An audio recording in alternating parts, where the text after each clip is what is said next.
преддверии Нового года новость о подорожании проезда для многих горожан стала неожиданностью. Жители и гости столицы не понимают причины такого резкого скачка цен. А как вы смотрите на то, что вот у нас увеличились цены? Нет, я на автобусе редко езжу. А как вы смотрите на то, что очень сильно повысились цены в этом году? Я впервые использовала такси, автобус, потому что я из деревни. Я удивилась. Знаете ли вы то, что цены расплачивания наличными и картой разные? Я не знала. Обычно расплачиваетесь в автобусе. Карточкой.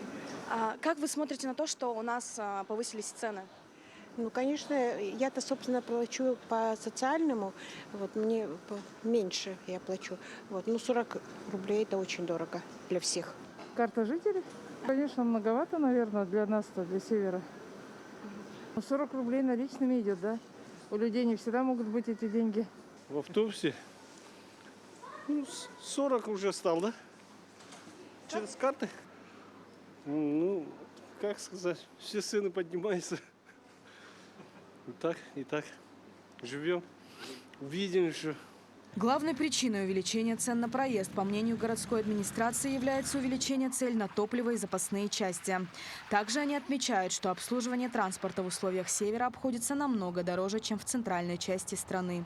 Самое главное, если взять более точное, то улучшение подвижного состава, то есть на наших автобусах будут ездить маломобильные группы населения, то есть больше будут пользоваться общественным транспортом.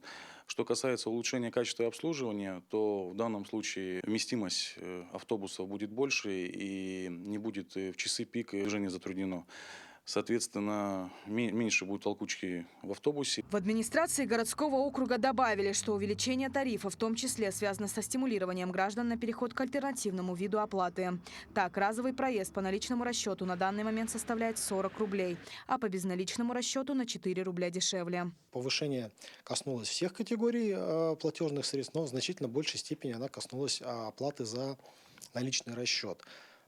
Если же мы говорим о проездных билетах, да, о альтернативных источниках оплаты, таких как, скажем, карта жителей Якутии, то повышение тарифа в значительно меньшей степени произошло. Да. Поднимая стоимость за наличный расчет, мы тем самым стимулируем горожан, в том числе к применению альтернативных источников оплаты по низкой цене. И, соответственно, средний тариф таким образом у нас выравнивается, и его повышение составило совсем небольшое значение.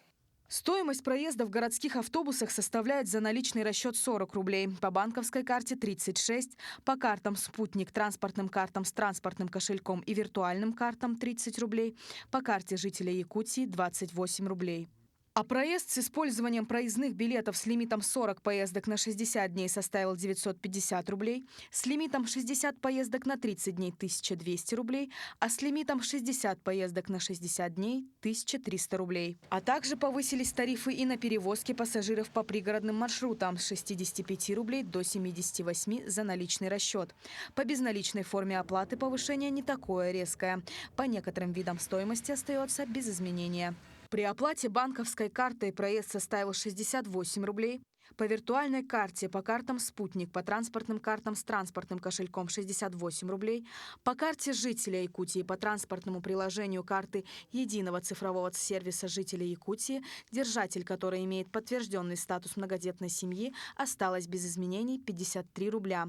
А переходный тариф внутринаселенного пункта и между остановками пригородной зоны 40 рублей за наличный расчет, а по транспортным картам 28 рублей. Повышение тарифа у нас коснулось как городских маршрутов, так и пригородных, где мы работаем по регулируемому тарифу, но пропорционально оно составило абсолютно те же значения. То есть критической разницы между городскими и пригородными маршрутами нет, да, повышение в тех же, скажем так, границах.